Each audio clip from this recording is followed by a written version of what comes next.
our first speaker, Alan Barnard, is really as intellectual, I think, as they get. And he's got a great presentation that's going to make us all think differently. Steve, thank you so much for the kind introduction. The title of my presentation today, I know, is very provocative and probably even counterintuitive. So with great claims, there comes the requirement to provide you with evidence. And I hope to share with you both the logic as well as some practical case studies to show you why trying to maximize the utilization of assets, in fact, any asset that is under your control or management, is enemy number one of productivity and profitability. I'll cover just a quick introduction of my company, Goldratt Research Labs, what is needed to actually improve productivity and profitability, just make sure that we share definitions of what they are, and then why efforts to maximize resource utilization is in fact enemy number one. Now, I'll present two cases, one very simple case where you just have one resource, and then a more complex case where there's multiple resources that are required to complete the work that your department has to do, or your organization or your company. And I'll share with you the fundamental dilemma that we face when we are managing assets or resources, and how we can practically resolve that without compromise. I'll share with you two case studies, one from the mining industry and one from maintenance, and then summarize it with a few key points to take home.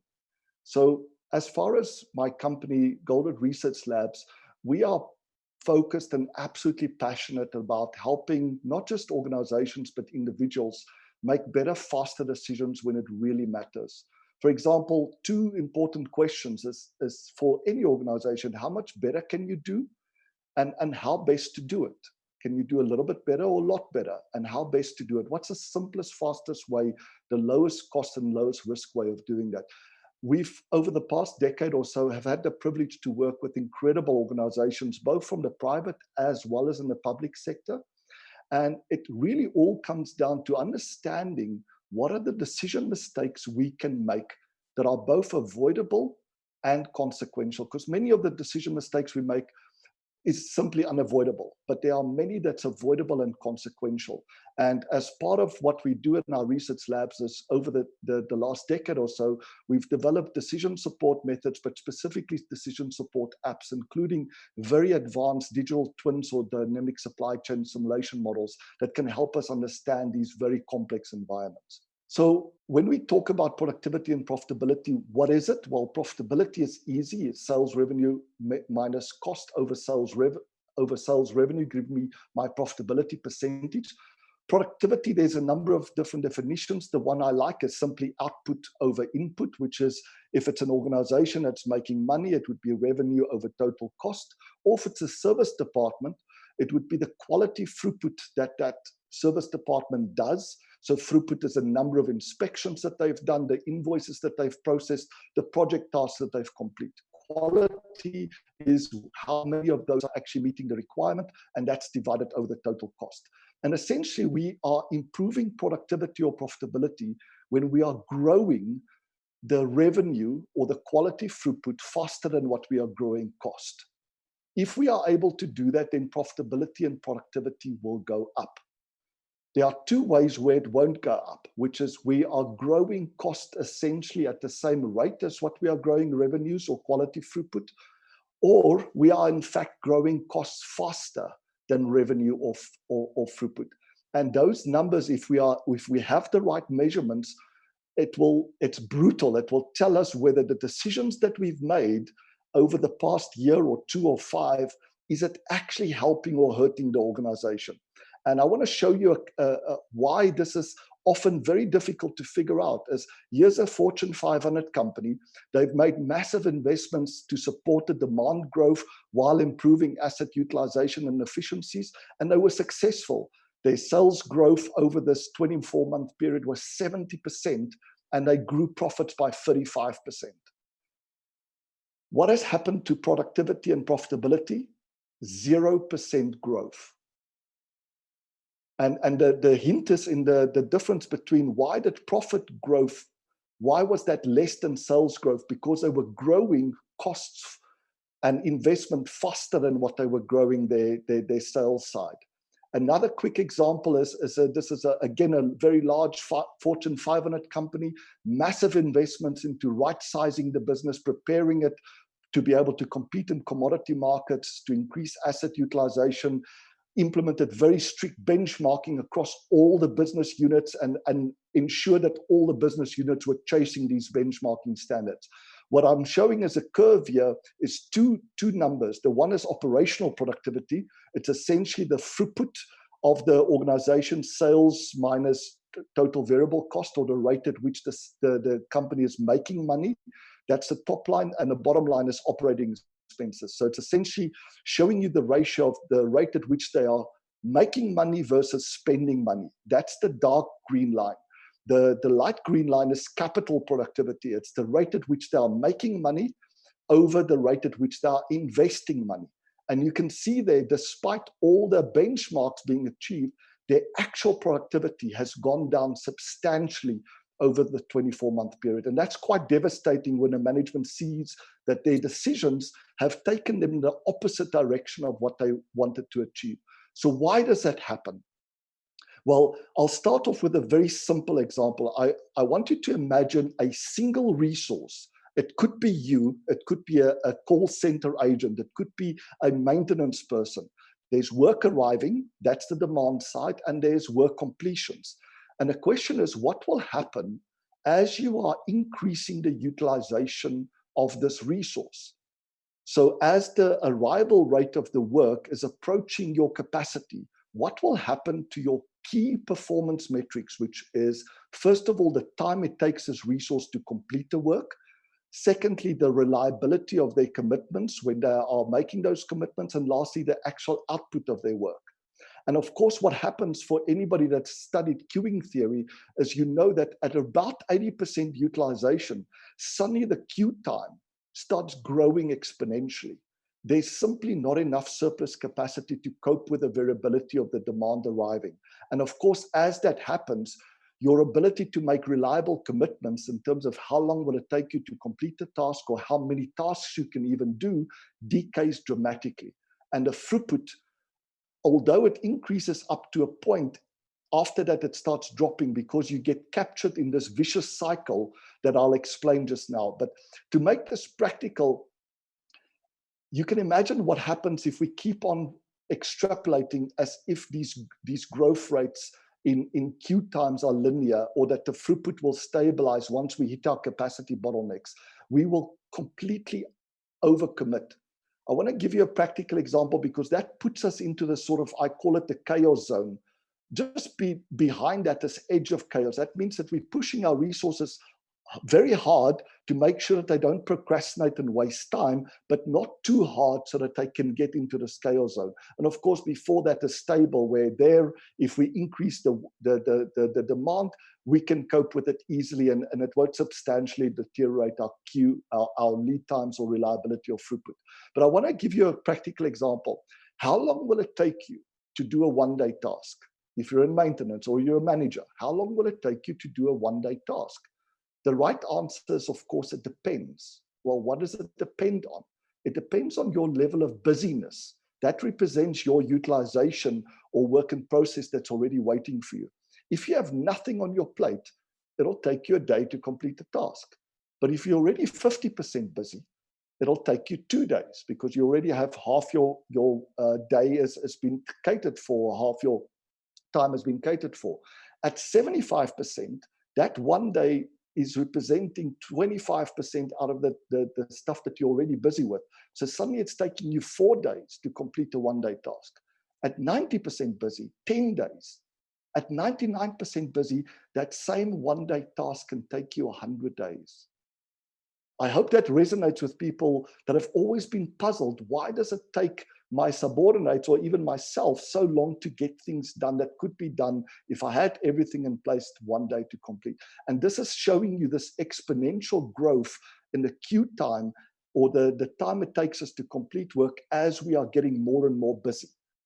So that's a devastating thing, and it's triggered by this vicious cycle of overcommitting our capacity, planning above 80% utilization, or wasting that capacity by getting it to do things that are not important or not important now at least. That turns resources into bottlenecks. Backlogs develop, they start falling behind, and they start experiencing many negative effects, which is you have to report why you've fallen behind. So you have to explain why and develop a recovery plan. And soon 50% of your time is just preparing explanations and recovery plans when in fact you need that capacity to catch up. The other part is that you keep on having to get yourself busy to hit those benchmarks that headquarters has produced in terms of your utilization or the number of things that you are producing. So it's very difficult to escape from that. The bad news is you can go from a stable system into a chaotic system very quickly, and suddenly all hell breaks loose. The other problem is when we are, as human beings in this chaos zone, the quality of our decision-making dramatically reduces. And one of our protection mechanisms is people protect themselves by delaying or procrastinating on decisions because it feels out of control.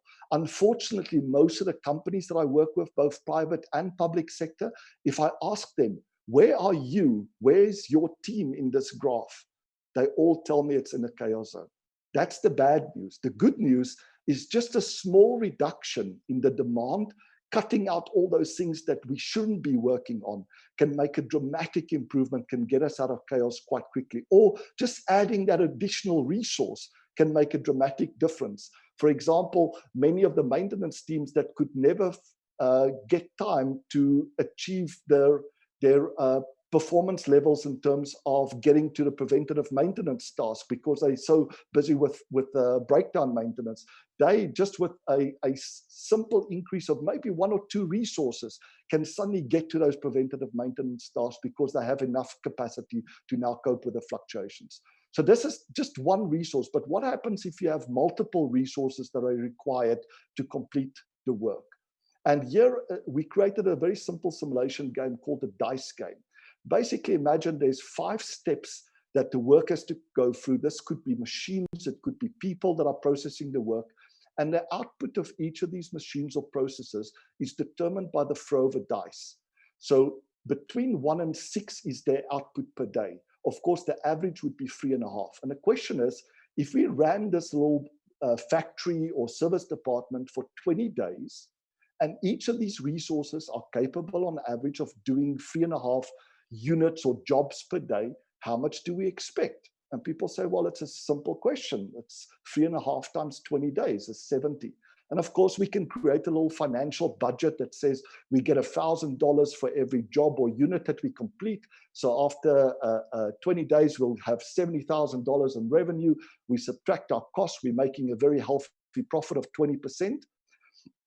Of course, for those that are a little bit experienced, would be hesitant to commit to that. So they might give themselves a little bit of a buffer and say, I'm going to commit to only 60. Still, the numbers are still very reasonable. I'll still make 15% net profit.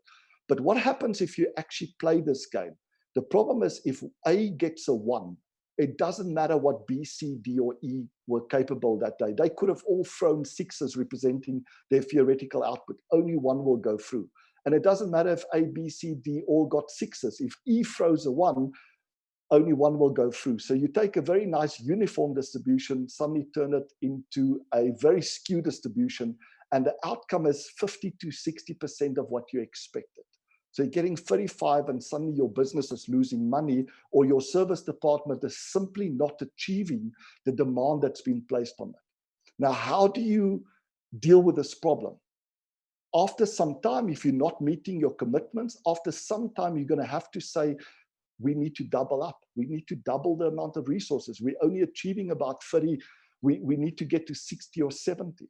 But there's a very counterintuitive solution that I developed as part of my PhD that requires no investment, no additional cost, just a change in the way that I'm managing the system. And it's basically, how do I get it out of chaos?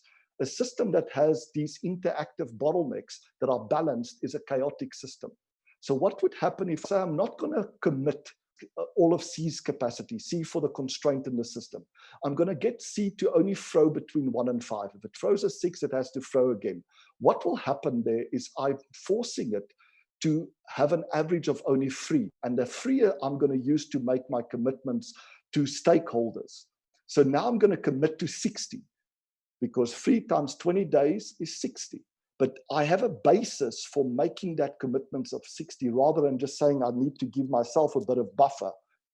But what will happen to the throughput of the system if you reduce the capacity or the commitment on one resource? Intuitively, you're saying we're already only achieving 35. What are you doing to me? We're going to get less. Actually, you'll get more. Why is that?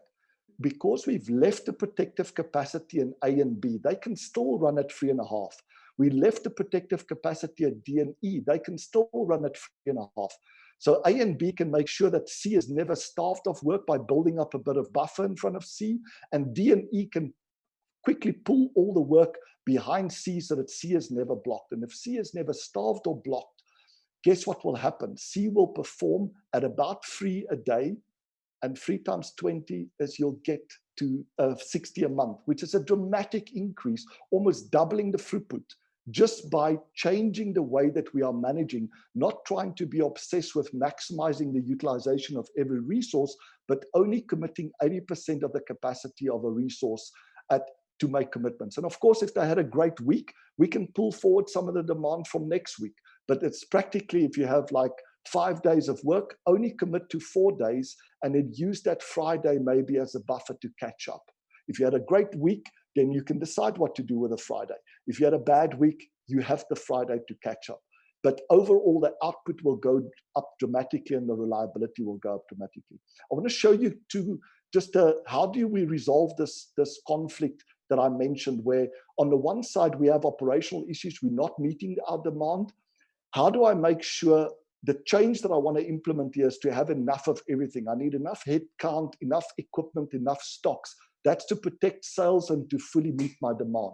But it has a downside, which is the downside risk or the cons of the changes, that I might have too high cost per unit and I'm not achieving my headquarters benefits. On the other side, the current status quo is try to get by on the bare minimum in order to control and reduce cost and investment. But it has a downside. I'm constantly firefighting with bottlenecks moving and not meeting the demand, having to come up with explanations and recovery plans. So what's the solution out? It's not to compromise. It's to actually resolve the conflict by challenging an assumption. If those two systems represent these two, where on the right-hand side is a setup where I've got a demand of 10 and I make sure that A, B, C, D each have enough capacity to do 10 on average. But that's like the dice game. How much will actually come out of that system? We already have a hint. It's about 50% or 60% of what we expected. The left-hand side, if we commit to do 10, we make sure that our bottleneck is capable of doing 10. If it has an unavailability of, say, 10%, so its availability is 90%, we can only commit to 9. But above it, upstream and downstream, it has sufficient protective capacity to make sure it's never starved or blocked. So how will their performance compare? So let's do the numbers. Imagine that 10, 10, 10, 10 also not just represents the output, but the cost. So my right-hand system is going to cost me $50. The left-hand system, where I've got 13, 12, 10, 12, 13, an unbalanced chain or capacity, is going to cost me $60. So it's more expensive. But what will happen to the cost per unit? Well, the key is in understanding what happens to the output. The output on the right-hand side is not going to be 9 if the availability is 90%. Because there's no buffers in between, the actual output is going to be 0.9 times 0.9 times 0.9 times 0.9 times 0.9 times 10, which gives you just under 6 units per day. Whereas the right-hand side is, I'm going to get 9 because my constraint is protected. So if I divide 60 by 9, I get a cost per unit of $6.67. If I divide 50 by 6, I get $8.33. And that's how I resolve the conflict, is I can simulate these environments and make sure I understand that the objective here is not to reduce cost. The objective is to improve productivity. I want to achieve the maximum output with the lowest possible cost, but I don't want to cut the cost or investment below the level that will be required. And that's how I resolve the conflict. So 2 quick case studies. This is a mining supply chain that we simulated for one of the biggest mining companies in the world. The top part we simulated was a push system to try and maximize the utilization of the mine, the trucks, the process plant, the trains, the ships, the port units. The bottom part is where we simulated a pull environment that's being pulled based on what's actually been sold. And the results were dramatic. Profitability for pull went up from 11% to 22%. Return on investment from 18 to 41%. Due date performance from 51 to 97%. Daily mine output went from 8.4 to 9.1 kilotons per day. The cost per ton went down from $115 a ton to $98 a ton, similar to the previous one. And an interesting one that measures the demand on management attention, that went from 24 events that were demanding management attentions, buffer going into the red, or customers complaining that you delivered late, from 24 to only 3 events. So a much more stable system, by not trying to maximize the utilization of every resource, but by getting the flow to go through, making sure that work is not waiting for resources. Here's another example of aircraft maintenance.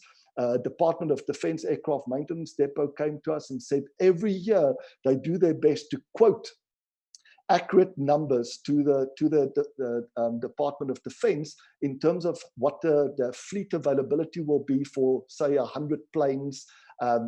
The planes come in here to the depot, they get disassembled, they get inspected, they get repaired and assembled, they get tested, and then hopefully they return their operations.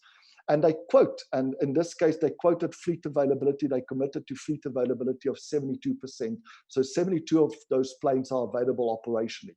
They quoted about $1 million a job, and the expectation was partsability would be very high because they calculated all the safety stock levels, and total turnaround time would be great. This is what happened in reality, is that fleet availability is 60%. Cost per job is almost 20% higher. Due date performance is 61%. Turnaround time was expected to be around 25 days. It's 61 days that those planes are standing there. So going from 72 to 60, it means 12 planes are gone. They're not available operationally. So what we did was we said, what if we just changed a few rules inside of that maintenance depot, rather than trying to maximize the utilization of their crews and keeping them busy and forcing them to constantly multitask and etc., but rather control the release of work based on the bottleneck capacity. Suddenly we got the fleet availability up to 71% again. And we also linked that pool system back to the suppliers, so that the suppliers can modify dynamically their service parts and spare parts inventory levels based on what the actual numbers were.